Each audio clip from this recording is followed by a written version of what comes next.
Hello दोस्तों, नमस्कार। कैसे हैं आप लोग? अच्छे होंगे। तो चलिए शुरू करते हैं। तो आज का जो टॉपिक है वो है केंद्रीय बजट 2026-27। जो भी बीपीएससी 72 72 का एग्ज़ाम दे रहे हैं उनके लिए ये बजट क्या है, बहुत महत्वपूर्ण है। हर साल हर साल लगभग बजट से एक सवाल, एक या दो सवाल रहते ही हैं बजट से, ठीक है ना। और बजट इसलिए महत्वपूर्ण है। तो एक नज़र में देखते हैं ये हम लोग अच्छे से देखते हैं बजट के बारे में। तो केंद्रीय बजट 2026-27 का क्या है, ये सारांश है, ठीक है। तो अभी पता है कि जो वित्त मंत्री है निर्मला सीतारमन, यही हैं जो इन्होंने बजट पेश किया है, ठीक है। तो सबसे पहले जो चीज़ है देखते हैं कि बजट होता क्या है। तो बजट क्या होता है कि अनुच्छेद 112 में इसकी चर्चा किया गया है संविधान के, ठीक है ना। बजट क्या होता है? सरकार का वार्षिक वित्तीय विवरण होता है, ठीक है। तो बजट का उल्लेख संविधान में नहीं है, ठीक है। लेकिन अनुच्छेद 112 के तहत ये क्या है? वार्षिक वित्तीय विवरण है, ठीक है। तो इस देखिए इसकी परिभाषा क्या दिया है कि एक वित्तीय वर्ष में सरकार की अनुमानित प्राप्ति और व्ययों का क्या होता है? विवरण। मतलब आय और व्यय का क्या होता है? विवरण होता है एक साल का। उसके उत्तरदायित्व तो क्या है कि ये बजट तैयार कौन करता है? तो वित्त मंत्रालय के अंतर्गत आर्थिक कार्य विभाग बजट को क्या करता है? तैयार करता है, ठीक है। इसी की उत्तरदायी होती है। अब देखते हैं कि बजट का वर्गीकरण। अब एक राजस्व बजट, ठीक है ना, और पूंजीगत बजट, ठीक है। तो राजस्व बजट में क्या क्या होता है कि कर राजस्व प्राप्तियां, गैर कर राजस्व प्राप्तियां, सरकारी व्यय, ठीक है। पूंजीगत में क्या होता है? पूंजीगत प्राप्ति और पूंजीगत व्यय। बजट के दो भाग हैं, ठीक है ना। भाग ए, इसमें है बजट का समष्टि आर्थिक भाग होता है। इसमें सरकार के विभिन्न योजनाओं और प्राथमिकताओं की घोषणा की जाती है। कई क्षेत्रकों के लिए आवंटन किए जाते हैं। भाग बी में है, यह वित्त विधेयक से संबंधित होता है। इसमें कराधान प्रस्ताव जैसे कि आयकर संशोधन, अप्रत्यक्ष करों से संबंधित प्रावधान शामिल होते हैं। अब बजट से संबंधित प्रमुख दस्तावेज है। वित्त मंत्री बजट भाषण के अतिरिक्त निम्नलिखित दस्तावेज को संसद में प्रस्तुत करते हैं, ठीक है। क्या क्या प्रस्तुत करते हैं कि वार्षिक वित्तीय विवरण अनुच्छेद 112 के तहत, अनुदान की मांगे, ठीक है ना। उसके बाद है वित्त विधेयक अनुच्छेद 110 के तहत, एफआरबीएम अधिनियम 2003 के तहत अनिवार्य राजकोषीय नीतिगत विवरण, मैक्रो इकोनॉमिक फ्रेमवर्क विवरण, मध्य अवधि की राजकोषीय नीति रणनीतिक विवरण, ठीक है। विवरण प्रदान करने वाले अन्य दस्तावेज क्या हैं कि व्यय बजट, प्राप्ति बजट, व्यय रूपरेखा, एक नज़र में बजट, बजट 2024-25 के प्रमुख विशेषताएं। अब बजट की प्रक्रिया क्या है कि बजट से संबंधित कुछ प्रक्रिया है, संसदीय प्रक्रिया है, उसको हम लोग देखते हैं कि सबसे पहले बजट प्रस्तुत किया जाएगा। बजट कहाँ? संसद में प्रस्तुत किया जाएगा। संसद के दोनों सदनों में इसमें क्या होते हैं? चर्चा होते हैं। संसद के दो सदन हैं, एक क्या है? लोकसभा है, दूसरा है राज्यसभा। दोनों सदन में क्या होता है? सामान्य चर्चा होते हैं। उसके बाद क्या होता है? अस्थायी समिति द्वारा अलग अलग मंत्रालय के अनुदान की मांगों के लिए जांच की जाती है। उसके बाद होता है अनुदान मांगों पर लोकसभा में विस्तृत मतदान होता है। उसके बाद विनियोग और वित्त विधेयक पारित होता है, ठीक है। अब यहाँ देखते हैं कि भारत में बजट के इतिहास के बारे में देखते हैं। तो स्वतंत्रता से पूर्व और स्वतंत्रता के पश्चात। तो भारत में पहली बार 7 अप्रैल 1860 को बजट पेश किया गया था, ठीक है ना। ये पेश करने वाले पहले व्यक्ति का नाम था जेम्स विल्सन। क्या नाम था उनका? James Wilson. उसके बाद है अंतरिम सरकार, श्री लियाकत अली। अंतरिम सरकार में बजट कौन पेश किया था? श्री लियाकत अली खान। 1947-48 में बजट पेश किया था।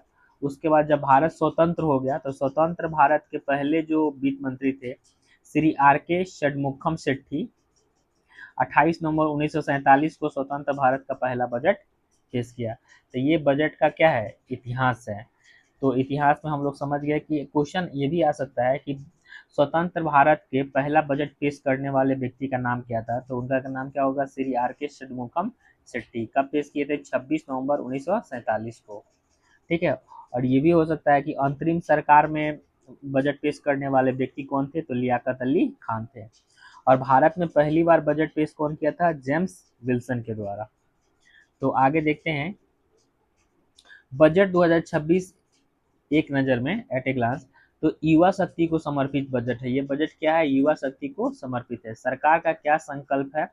किसान, महिला, दलित, वंचित, शोषित, पीड़ित, पिछड़े वर्ग पर विशेष ध्यान केंद्रित है।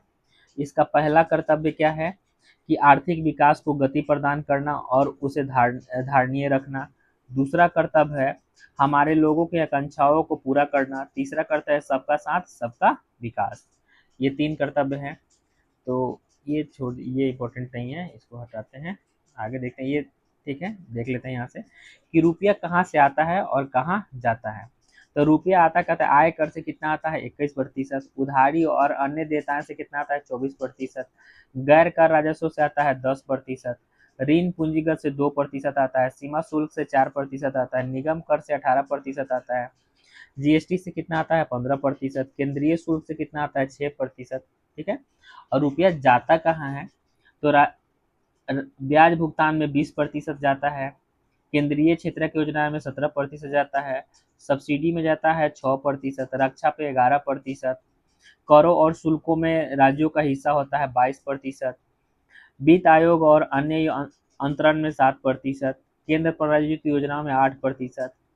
अन्य व्यय 7%। नागरिक के पेंशन पे 2% ये जाता है।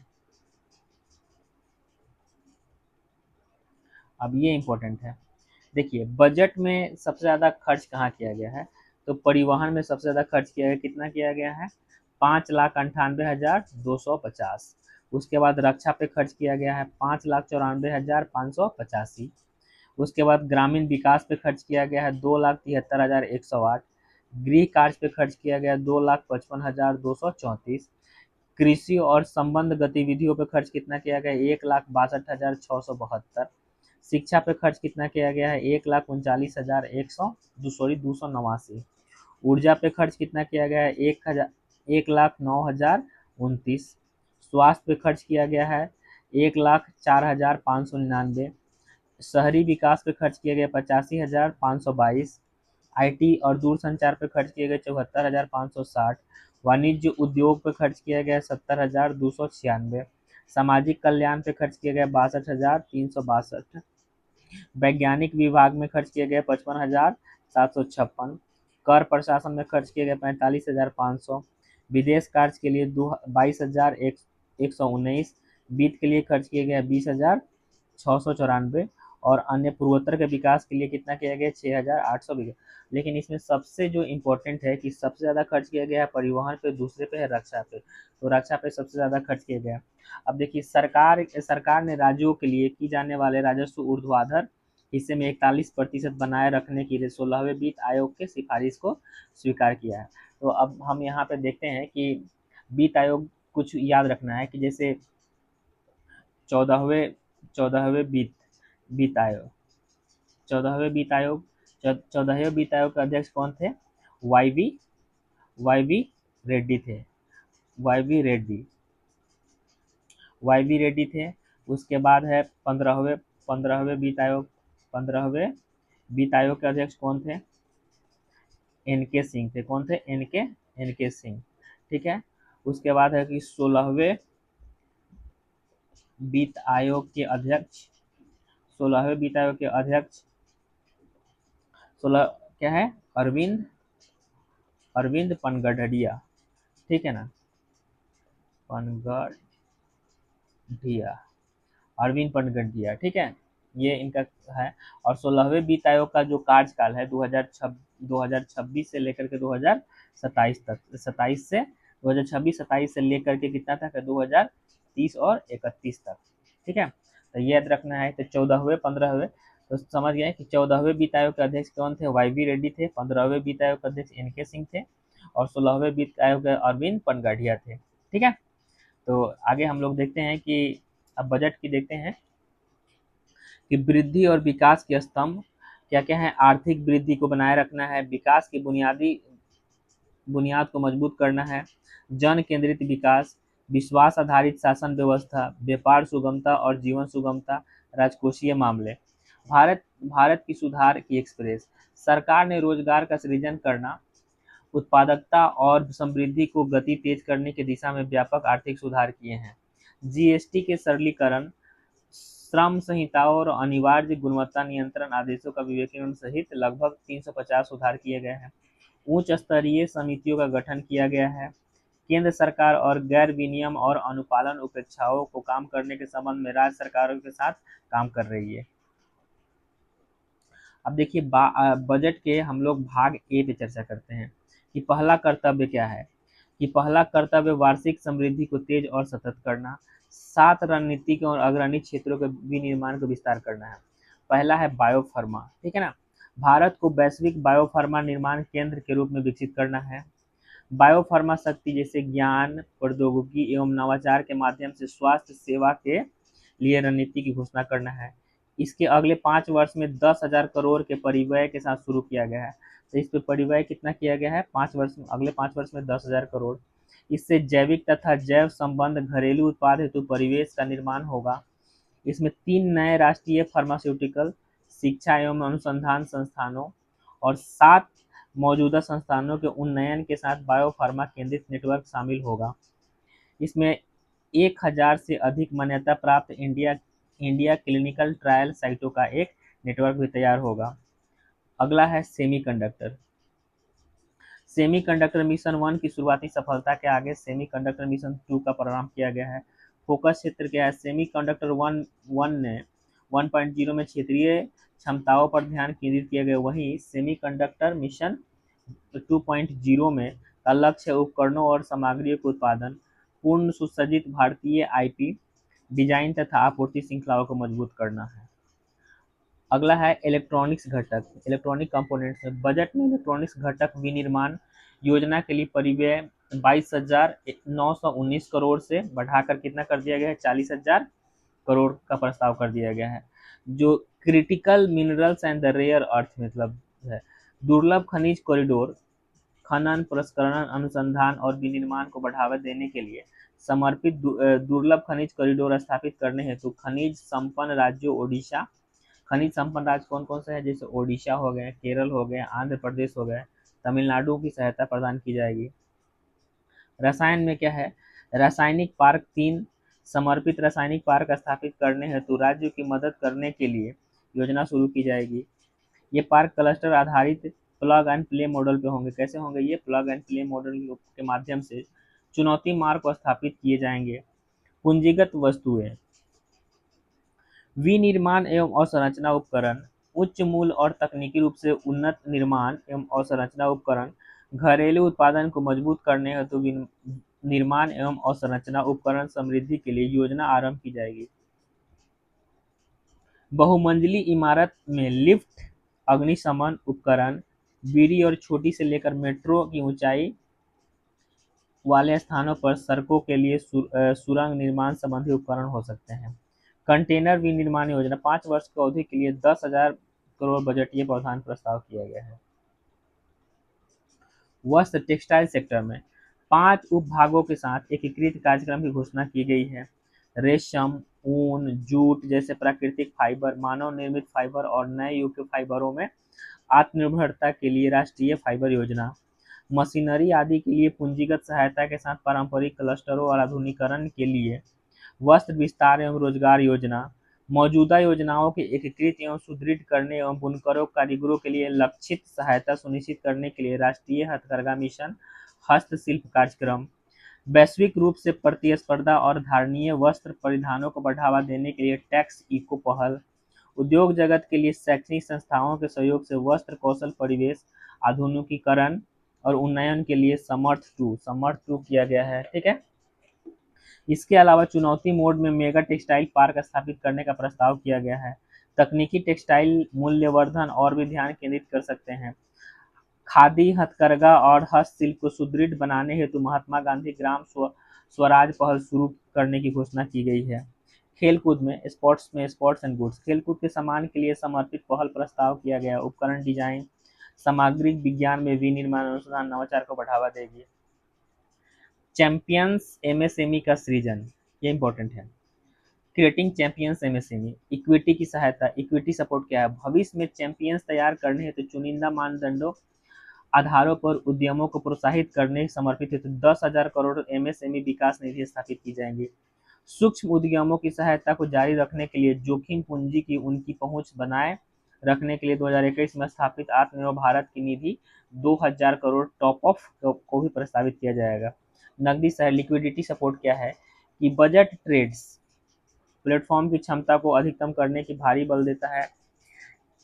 इस तंत्र इसकी पूरी क्षमता का लाभ लेने के लिए 4 विशिष्ट उपाय किए गए। 4 उपाय क्या-क्या है? पहला उपाय है अनिवार्य उपयोग, एमएसएमई में सभी सीपीएसई खरीद के लिए ट्रेड्स लेन-देन निपटान प्लेटफॉर्म के रूप में उपयोग करने का अधिदेश करना, जिससे यह अन्य कॉर्पोरेटों के लिए मानक बन सके। ऋण गारंटी सहायता, ऋण के जोखिम को कम करने के लिए ट्रेड्स प्लेटफॉर्म पर इन एडवांस डिस्काउंटिंग के लिए सीजीटीएमएससी ऋण गारंटी सहायता तंत्र शुरू किया गया है।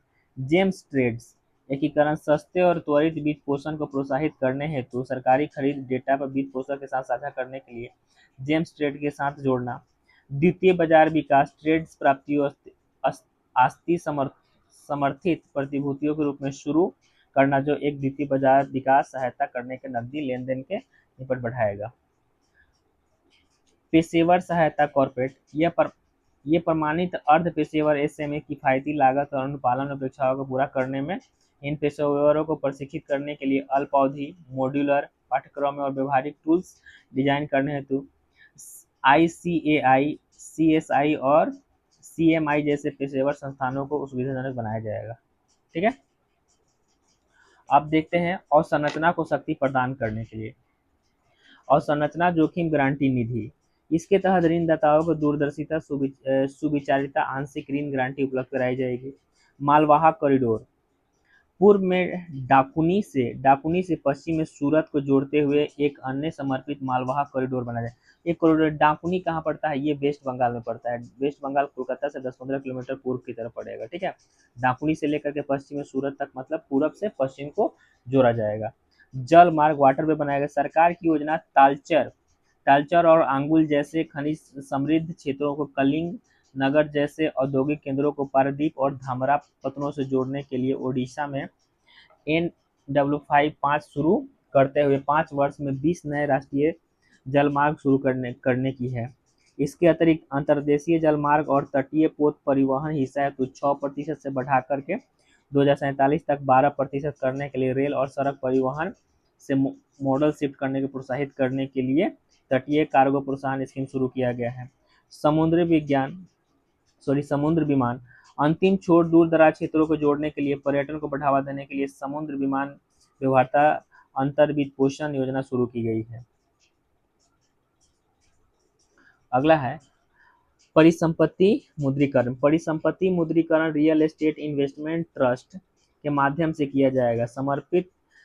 समर्पित आरईआईटीएस की स्थापना के माध्यम से सीपीएसई की महत्वपूर्ण रियल एस्टेट परिसंपत्तियों को रिसाइकलिंग में तेजी लाने का प्रस्ताव किया गया है। शहरी आर्थिक क्षेत्र का विकास, सरकार शहरों के बीच विकास योजनाओं के रूप में 7 उच्च गति रेल कॉरिडोर, कितना है? 7 उच्च गति वाला रेल कॉरिडोर, अर्थात मुंबई पुणे। ये कॉरिडोर कौन कौन से हैं? मुंबई से पुणे, पुणे हैदराबाद, हैदराबाद बेंगलुरु, हैदराबाद चेन्नई, चेन्नई बेंगलुरु, दिल्ली वाराणसी, वाराणसी सिलीगुड़ी विकसित करेंगे। ये 7 क्या है? उच्च कॉरिडोर विकसित किए जाएंगे। कार्बन कैप्चर उपयोगिता में भंडारण, बड़े पैमाने पर सीसीयूएस प्रौद्योगिकियां विद्युत, इस्पात, सीमेंट, रिफाइनरी और रसायन सहित 5 औद्योगिक क्षेत्रों में अंतिम उपयोग अनुप्रयोग के अधिक तत्परता स्तर प्राप्त करेगी। इसके लिए अगले 5 वर्षों में 20,000 करोड़ परिव्यय को प्रस्तावित किया गया है। विरासत और औद्योगिक क्षेत्र में कायाकल्प करना और संरचना और प्रौद्योगिकी उन्नयन में माध्यम से लागत प्रतिस्पर्धा और क्षमता से सुधार करने हेतु 200 विरासत औद्योगिक समूहों का कल्याण करने हेतु एक योजना शुरू की गई है। सार्वजनिक पूंजीगत व्यय, पब्लिक कैपिटल एक्सपेंडिचर क्या है? वित्तीय वर्ष 2026-27 से बढ़ाकर 12.2 लाख करोड़ किया जाएगा। अब देखते हैं कि फाइनेंशियल क्षेत्र में देखते हैं कि बैंकिंग सेक्टर में सीमित गठन, इस क्षेत्र की व्यापक समीक्षा करने के लिए विकसित भारत के लिए बैंकिंग उच्च स्तरीय समिति का प्रस्ताव किया गया है। एनबीएफसी मतलब non banking banking financial services का गठन। एनबीएफसी में उच्चतर स्तर प्राप्त करने और दक्षता में सुधार उद्देश्य से विद्युत वित्त निगम और ग्रामीण विद्युतीकरण निगम को पुनर्गठन का विशिष्ट प्रभाव है। बॉन्ड बाजारों का सुदृढ़ीकरण। कॉर्पोरेट बॉन्ड बाजार तरलता और पहुंच बढ़ाने के लिए सरकार ने निधियों तक पहुंच के साथ साथ बाजार निर्माण की अवसंरचना शुरू करने का प्रस्ताव दिया है। इसके अतिरिक्त कॉर्पोरेट बॉन्डों सूचकांकों कॉर्पोरेट बांडों पूर्ण रिटर्न शुरू करने का योजना है। म्युनिसिपल बॉन्ड बड़े शहरों द्वारा अधिक मूल्य के म्युनिसिपल बॉन्ड जारी करने की बढ़ा दी गई। विदेशी निवेश व्यापार करने की सुगमता। व्यक्तिगत विदेशी निवेश के भारत के बाहर निवासी व्यक्तिगत व्यक्ति के पोर्टफोलियो निवेश योजना के माध्यम से इक्विटी लिखित में निवेश करने की अनुमति होगी। फेमा समीक्षा विदेशी मुद्रा प्रबंधन के नियमों के व्यापक समीक्षा प्रस्ताव किया गया ताकि ऐसा ढांचा तैयार किया जा सके अधिक समकालीन उपयोगी और अनुकूल हो बदलती आर्थिक क्षमता के अनुरूप। चलिए देखते हैं आगे। सेवा क्षेत्र पर रणनीतिक फोकस।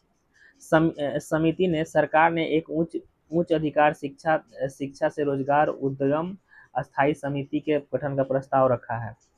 अधिदेश यह समिति उच्च क्षमता वाले सेवा उप क्षेत्रों की पहचान करेगी, नियामक मुद्दों का समाधान करेगी और रोजगार संबंधी कौशल एआई जैसी उभरती प्रौद्योगिकी के प्रभाव का आकलन करेगी। स्वास्थ्य और देखभाल की अर्थव्यवस्था। संबद्ध स्वास्थ्य और पेशेवर ऑप्टोमेट्री, रेडियोलॉजी, एनेस्थीसिया सहित 10 चयनित विषयों में लगभग 5 वर्षों में 1 लाख एचपीएस जोड़ने के लिए संस्थान का उन्नयन किया। देखभाल सेवा परिवेश। सरकार का लक्ष्य आगामी 1.5 देखभाल सेवा प्रदाताओं को प्रशिक्षित करना है। ये कार्यक्रम राष्ट्रीय कौशल योग्यता ढांचे के अनुरूप होंगे। चिकित्सा मूल्य पर्यटन। भारत को वैश्विक केंद्र के रूप में स्थापित करने के लिए 5 क्षेत्रीय चिकित्सा स्थापित करने की राज्यों की सहायता प्रदान की जाएगी। आयुष पारंपरिक चिकित्सा वैश्विक मांग को पूरा करने के लिए 3 नए अखिल भारतीय आयुर्वेद संस्थान स्थापित किए जाएंगे। साथ ही जामनगर डब्ल्यूएचओ पारिवारिक चिकित्सा केंद्र का उन्नयन किया जाएगा। यहाँ से इम्पोर्टेंट है, ये VBI है, ठीक है। ये ऑरेंज इकोनॉमी के बारे में है। AVGC भारत एक एनिमेशन, विजुअल इंटरफेस, गेमिंग और कॉमिक्स के क्षेत्र एक बढ़ता हुआ उद्योग है जिसमें 2030 तक 2 मिलियन पेशेवर आवश्यकता का अनुमान है। हस्तक्षेप प्रतिभावान पाइपलाइन का निर्माण करने के लिए 15,000 माध्यमिक विद्यालयों और 500 महाविद्यालयों AVGC कंटेंट क्रिएटर लैब स्थापित किया। तो ये सवाल आ सकता है कि कितनी 5,000 मध्य विद्यालय और 5,000 महाविद्यालयों में AVG कंटेंट क्रिएटर लैब स्थापित किए जाएंगे, ठीक है। डिजाइन इसका क्या होगा? भारतीय डिजाइनों की कमी को दूर करने के लिए भारत पूर्वी क्षेत्र में एक नया राष्ट्रीय डिजाइन संस्थान स्थापित करेगा।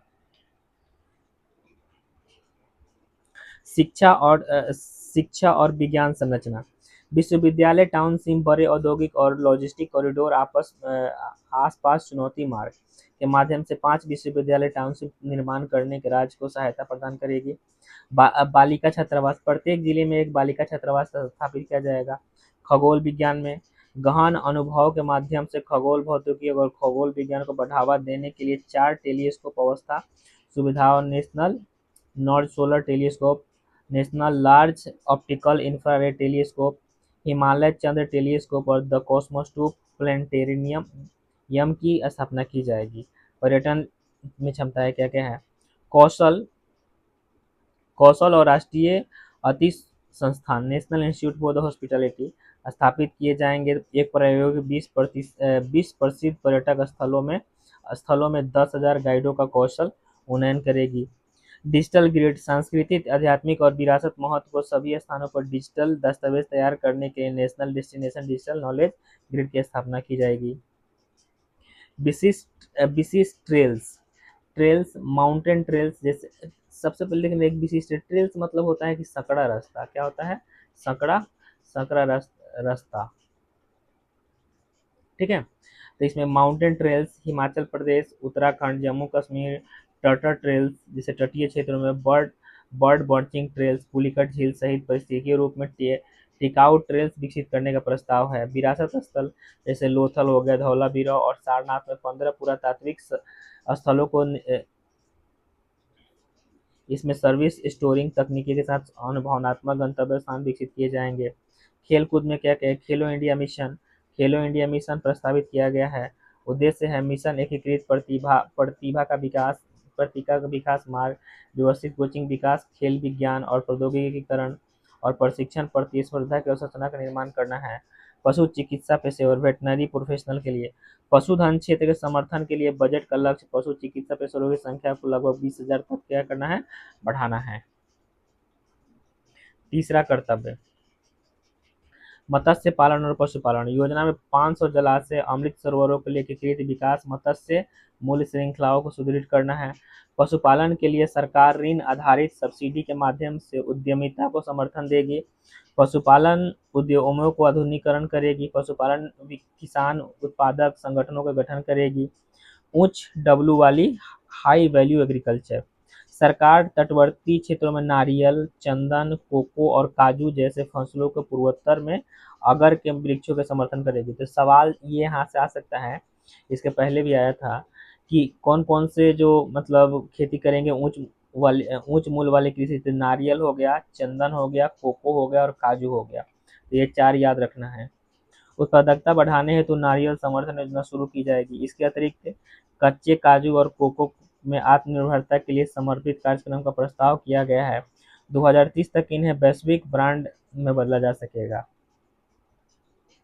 टेक्नोलॉजी इंटीग्रेशन में क्या क्या है कि कृषि पोर्टलों को एआई प्रणालियों से जोड़ने हेतु भारत विस्तार कृषि संसाधनों तक पहुंचने के लिए आपसी एकीकृत प्रणाली नामक बहुभाषी एआई टूल शुरू किया गया है।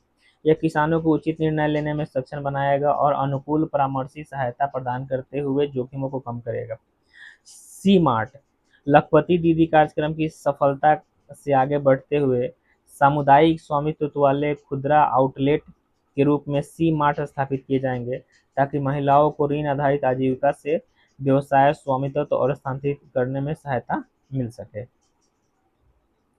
दिव्यांग जनों के सशक्तिकरण और मानसिक स्वास्थ्य समर्थन दिव्यांग कौशल योजना यह IT, AVGC, animation, visual effects, gaming और कॉमिक्स, हॉस्पिटैलिटी और खाद्य एवं पेय जैसे कार्य उन्मुख क्षेत्रों में उद्योग प्रासंगिक प्रशिक्षण करेगी।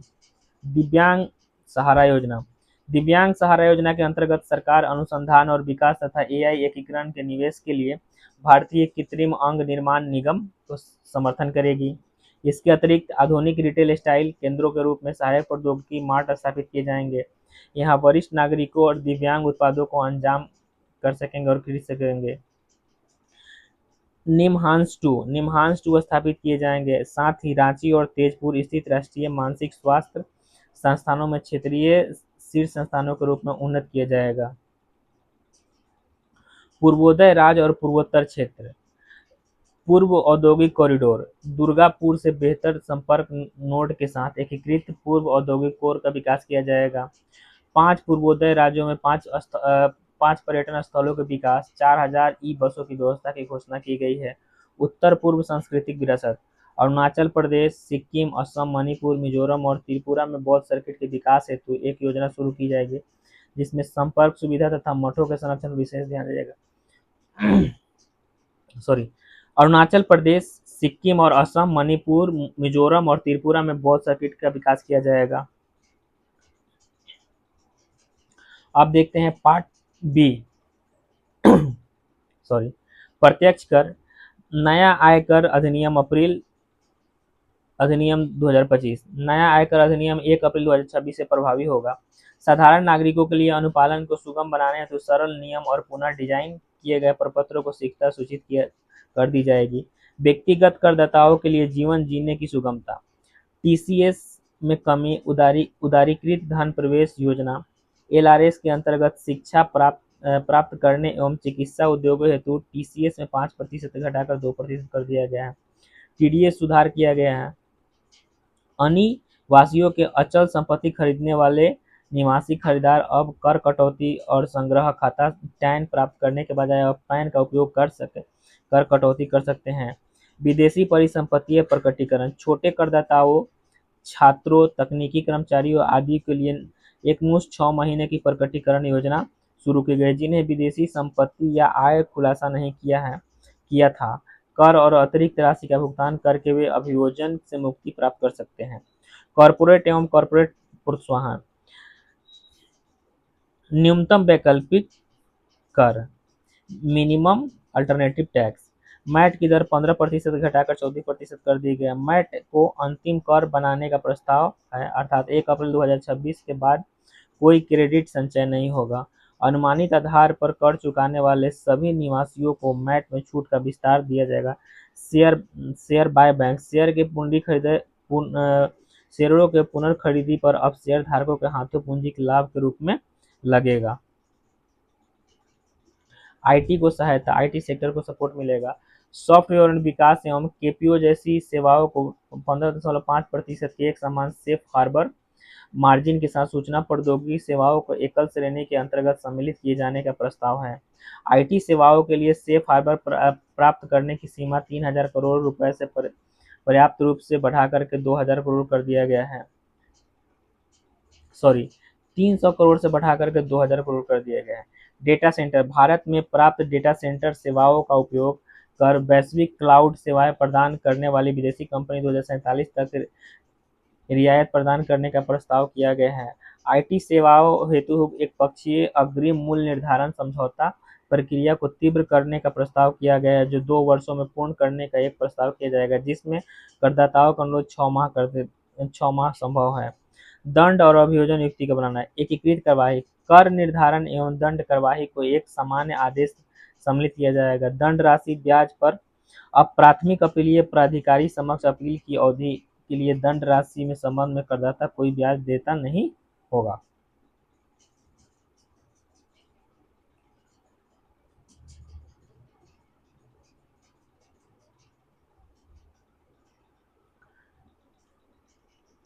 पूंजी बाजार एवं वित्तीय परिसंपत्ति, पूंजी लेन देन पर एसटीटी, वायदा सौदों पर एसटीटी मौजूदा 0.02% से बढ़ाकर 0.5% कर दिया गया है। ऑप्शन प्रीमियम एसटीटी को 0.1% से बढ़ाकर 0.15% कर दिया गया है। सॉवरेन गोल्ड बॉन्ड, पूंजीगत लाभ छूट अब केवल उन बॉन्डों तक सीमित है जो किसी व्यक्ति द्वारा मूल निर्गम से मिलकर परिपक्व मोच तक लगातार रखे जाते हैं। म्यूचुअल फंड या डिवेंचर या म्यूचुअल फंड आय से संबंधित ब्याज दर पर कोई कटौती की अनुमति नहीं दी जाएगी। सहकारिता, कॉर्पोरेट में लाभांश, नई कर व्यवस्था के अंतर्गत अंतर सरकारी समिति लाभांश आय के इससे सदस्यों के संवितरण की सीमा कटौती के रूप में अनुमानित कर देने का प्रस्ताव किया गया है। विस्तारित कटौतियां, दूध और सब्जियों की आपूर्ति पर मिलने वाले कटौती, पशु आहार एवं कपास बीज की आपूर्ति प्रस्तावित किया गया है। अन्य प्रमुख उपाय क्या किए गए हैं? क्रिप्टो परिसंपत्तियां विवरण प्रस्तुत नहीं करने पर 200 रुपये प्रतिदिन तथा गलत सूचना देने पर 50,000 दंड शुरू किया गया है। भूमि अधिग्रहण, पुनर्वास, पुनर्स्थापना, उचित प्रकार के पारदर्शिता अधिनियम 2013 के अंतर्गत अनिवार्य अधिग्रहण प्राप्त कर आए व्यक्तियों एवं एचयूएफ के लिए मुक्त कर दिया गया है। कर प्रशासन, भारतीय लेखा मानकों आय गणना प्रकटीकरण मानकों के समाहित करने हेतु कॉर्पोरेट कार्य मंत्रालय और केंद्रीय प्रत्यक्ष कर बोर्ड की संयुक्त समिति का गठित करने का प्रस्ताव किया गया है। आईसीडीएस एवं पर कर आधारित अलग लेखांकन की आवश्यकता पर 2027-28 से समाप्त कर दिया गया है। अप्रत्यक्ष इनडायरेक्ट टैक्स, सीमा शुल्क छूट एवं कटौती, custom duty exemption and reduction. ऊर्जा पर महत्वपूर्ण खनिजों प्रसंस्करण के लिए आवश्यक पूंजी वस्तुओं पर सीमा शुल्क छूट दी गई है। मोनोजाइट पर सीमा शुल्क 2.5% से घटाकर शून्य कर दिया गया है। सोलर ग्लास विनिर्माण में उपयोग हेतु सोडियम एंटीमोनेट के आयतन पर सीमा शुल्क में छूट दी गई है। बैटरी भंडारण, लिथियम आयन सेल में विनिर्माण के लिए प्रयुक्त पूंजीगत वस्तुओं पर छूट को बैटरी ऊर्जा भंडारण प्रणालियों के लिए उपयोग की जाने वाली वस्तुओं को विस्तारित किया गया है। नाभिकीय ऊर्जा परियोजना के लिए अपेक्षित वस्तुओं आयतन पर वर्तमान मूल्य शुल्क घटाकर 2035 तक बढ़ाने और इससे क्षमता पर ध्यान दिए बिना नाभिकीय संयंत्रों पर लागू करने का प्रस्ताव किया गया है। बायोगैस, मिश्रित सीएनजी बायोगैस, संपीड़ित बायोगैस मूल्य केंद्रित उत्पाद शुल्क को गणना से बाहर रखा गया है।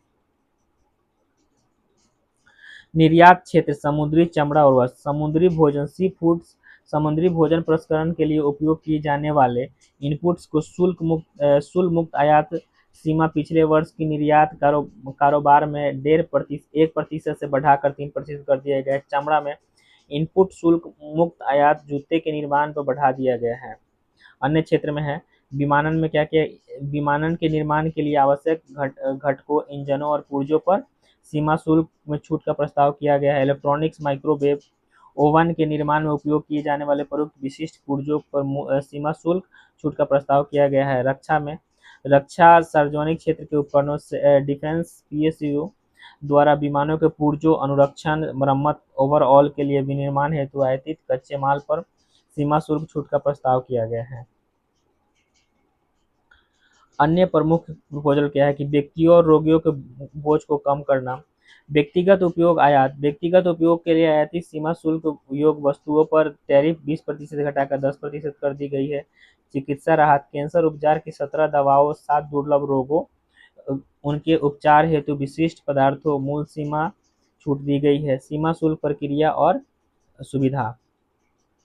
अग्रिम नियम व्यावसायिक निश्चित प्रदान करने के लिए अग्रिम नियम की वैधता 3 वर्ष से बढ़ाकर 5 वर्ष कर दी गई है। डिजिटल निकासी विभिन्न सरकारी एजेंसियां कार्गो समाशोधन के लिए अपेक्षित अनुमोदनों की प्रक्रिया की इस वित्त वर्ष के अंत तक एकल और परस्पर जुड़े डिजिटल विंडो के माध्यम से निर्बाध बनाया जाएगा। खाद्य औषधि पौधे पशु और वन्य जीव उत्पादों जो निषिद्ध कार्गो 70% होता था समावेश किया प्रक्रिया के तहत 2026 तक प्रचलात्मक बना दिया गया है। वेयर हाउसिंग सुधार सीमा शुल्क भंडारणों फ्रेमवर्क एवं स्व प्रकट इलेक्ट्रॉनिक्स ट्रैकिंग और जोखिम आधारित लेखा परीक्षा के साथ भंडार संचालक केंद्रित बदला जाएगा। निर्यात अवसर न्यू एक्सपोर्ट अपॉर्चुनिटी मत्स्य विशिष्ट आर्थिक जोन ईईजी का खुले समुद्रों में मछली पकड़ने वाले भारतीय नौकाओं द्वारा पकड़ी गई मछली को सीमा शुल्क मुक्त किया जाएगा। विदेशी पतन नगर ऐसी मछली उतराई के निर्यात वस्तु के रूप में स्वीकार किया जाएगा। ई कॉमर्स निर्यात कारीगरों और स्टार्टअप आकांक्षाओं को सहायता प्रदान करने के लिए कुरियर निर्यातों पर प्रति खेप 10 लाख वर्तमान मूल्य पूरी तरह से हटा दी गई है। विशिष्ट आर्थिक zone special economic zone DTA बिक्री वैश्विक व्यापार भिन्नताओं को दूर करने के लिए एक बारगी उपाय के रूप में सेज के पात्र विनिमय इकाइयों को रियायती शुल्क पर घरेलू टैरिफ डीटीए की बिक्री सुविधा प्रदान की जाएगी। इसी तरीके से किया जाएगा उनका मुख्य जोर निर्यात पर रहा होगा। सीमा शुल्क एकीकृत प्रणाली इससे सभी सीमा शुल्क प्रक्रियाओं के लिए एकल एकीकृत स्केल प्लेटफॉर्म 2 को शुरू किया जाएगा। बस इतना ही था। अब कुछ कुछ जैसे शब्दावली हम लोग जैसे कि बायोफार्मा में कहते हैं कि ऐसी दवा होती है जो संरचना और कार्य में किसी जैविक दवा के बहुत निकट होती है। दुर्लभ मृदा क्या होता है 17 ऐसे तत्व समूह है जिसे 15 लेंथेसाइड के साथ स्केनेडियम और इट्रियम शामिल है।